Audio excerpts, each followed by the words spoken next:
मॅरेथॉनसारखी लांब लचक आणि मोठी स्पर्धा म्हटली की शारीरिक त्रास हा आलाच.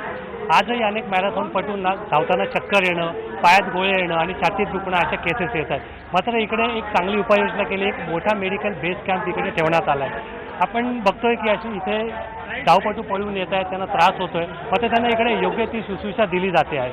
माझ्याबरोबर या मेडिकल कैंप के डॉक्टर है, डॉक्टर डी सिल्वा, अपन त्यांच्याशी बोलिया। डॉक्टर जी, मुझे बताइए कि किस तरह की अरेंजमेंट की है आज? यहाँ पे देखो, जैसा मेजॉरिटी जो आते हैं थोड़ा डिहाइड्रेशन, क्रैम्प्स, मसल इंजरीज इसके लिए आते हैं, एग्जॉशन के लिए आते हैं। और अभी तक तो कोई सीरियस पेशेंट आया नहीं। अभी काफ़ी 100-200 पेशेंट तो हम लोग देख लिए अभी तक यहाँ पे, और बाकी जगह का मिला के ऑलमोस्ट 500 तो हो गए होंगे करीब। तो इसमें माइनर ही है सब कुछ, अभी तक कुछ मेजर अभी तक नहीं आया है। आपण बघू शकता की किती चांगल्या पद्धतीने इकडे मेडिकल सुविधा देण्यात येत आहेत.